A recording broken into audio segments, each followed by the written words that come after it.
ক্রোধ, অহংকার, কামনা, বাসনা এই সব কিছু নিয়েই জন্মায় একজন মানুষ। এই চারটি ব্যতীত কোনো মানুষ হতেই পারে না। কিন্তু এই চারটি বিষয় যখন কোনো মানুষের মধ্যে মাত্রাধিক বেড়ে যায় তখন সে মানুষ থেকে অমানুষে পরিণত হয় আর করে বসে অপরাধ। নমস্কার, আমি মালদা থানার ওসি অরূপ বেরা ক্রাইম ডায়েরির আজকের পর্বে আপনাদেরকে স্বাগত জানাই। মালদার চৌধুরী পরিবারে এক মহিলাকে নিয়ে পুরো পরিবার জড়িয়ে পড়ে খুনের মতো এক অমার্জনীয় অপরাধে। কিন্তু কেন জড়িয়ে পড়েছিল এই পরিবার জানতে আমার সঙ্গে দেখুন ক্রাইম ডায়েরির আজকের সেই রোমহর্ষক পর্ব। স্যার, আমাকে আপনি ডেকেছেন? আচ্ছা, ওই 4 দিন আগে যে ছেলেটা মার্ডার হয়েছে তার পোস্টমর্টম রিপোর্টটা পেলে? না স্যার, এখনো পাওয়া যায়নি, তবে আশা করি চলে আসবে। খোঁজ খবর নিয়ে জানা গেল কি ওকে? না স্যার, জানা যায়নি। আর মিসিং ডায়েরি এখনো পর্যন্ত কিন্তু লেখা হয়নি। ওকে, ইনি ওনার ছেলেকে পাওয়া যাচ্ছে না। ঠিক আছে, ওনাকে বাইরে বসতে বলো আর একটা মিসিং ডায়েরি করে দিক। দাঁড়ান, আপনি যান আর আপনি ম্যাডাম এখানে এসে বসুন।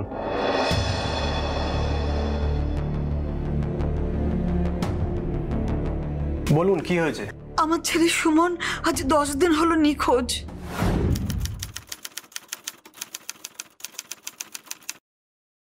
স্ট্রেঞ্জ, আপনার ছেলে 10 দিন ধরে নিখোঁজ আর আপনি আজকে থানায় এসেছেন। এতদিন আসেননি কেন? স্যার কি বলছেন উত্তর দিন। এতদিন থানায় রিপোর্ট লেখাতে আসেননি কেন? আসলে আমার ছেলে ওর বন্ধু ইমনের বাড়িতে গিয়েছিল। আমি ভেবেছিলাম যে ওখানেই আছে, কিন্তু আজকে ইমনের বাড়িতে গিয়ে দেখলাম। কি বলছো কাকিমা? সুমন আমার বাড়িতে কই না তো, ও আসেনি। হ্যাঁ, তোর বাড়িতে আসেনি? কিন্তু আমি তো ওকে তোর বাড়িতে পাঠিয়েছিলাম কিছুদিন লুকিয়ে থাকার জন্য। কিন্তু ও তো আসেনি আমার বাড়িতে, আর এই 10 দিনে ওর সাথে আমার দেখাও হয়নি। তুমি তোমার পরিচিত লোকেদের বাড়িতে একবার খোঁজ নিয়ে দেখেছো? না, নিইনি। আমি তো ভেবেছিলাম ও এত দূরে তোর বাড়িতে যখন আছে তখন নিরাপদে আছে।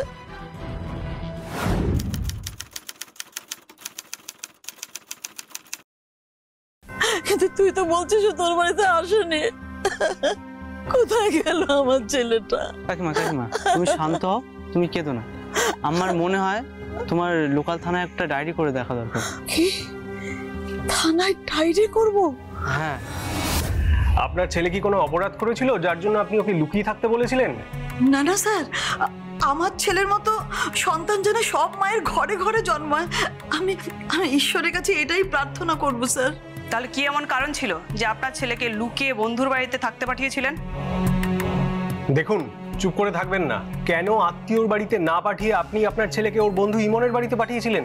কারণ আমাদের বাড়ি থেকে ইমনের বাড়িটা অনেকটা দূরে। ওরা চাইলেও ওরা আমার ছেলেকে খুঁজে পাবে না।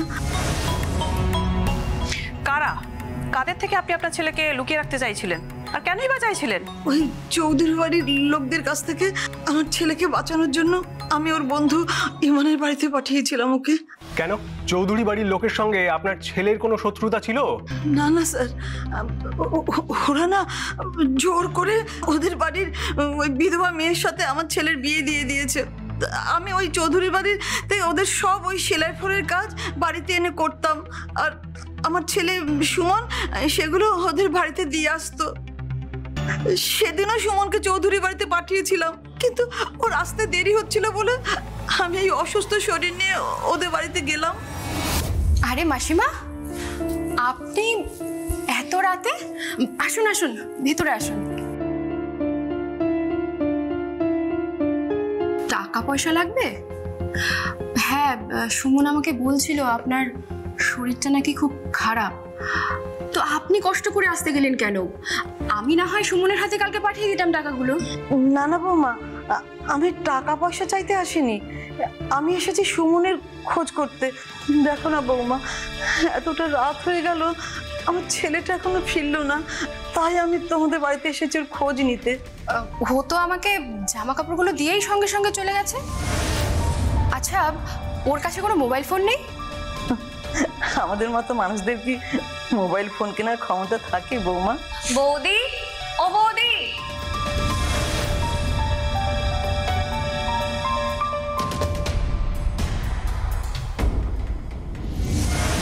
কি হলো, দাঁড়িয়ে আছো কেন? প্রণাম করো। থাক থাক থাক মা, থাক। সুখে থাকো মা। কি মিষ্টি লাগছে।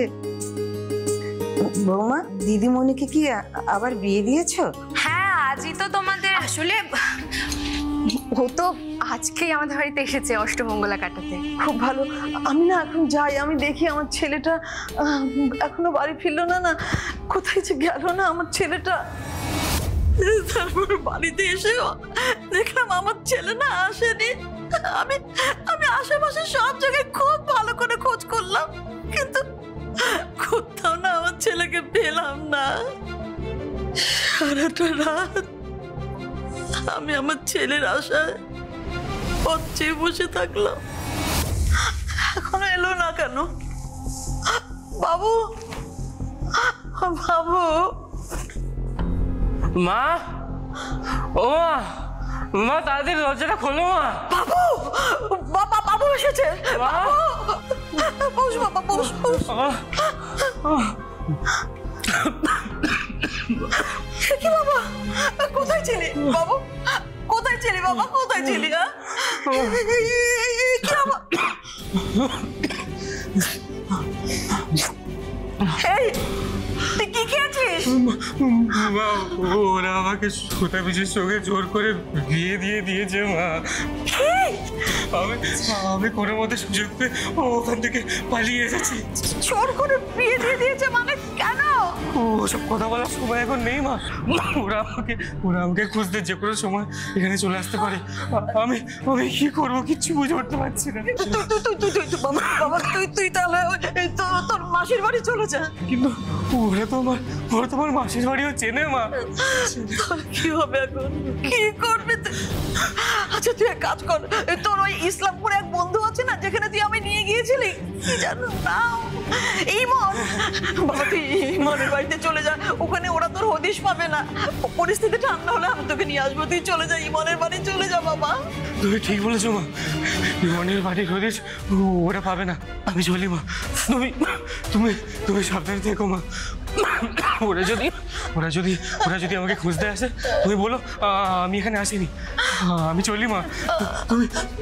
তুমি দরজাটা দিয়ে দাও মা, দরজাটা দিয়ে দাও। আমি চলি।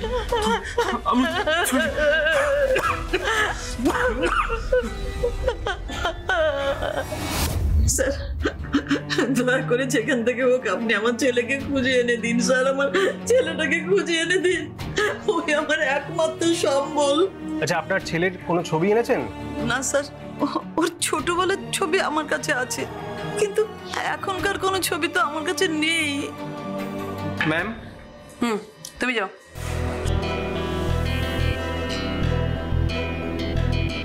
স্যার, ছেলেটা পোস্টমর্টম রিপোর্ট। কোন ছেলে?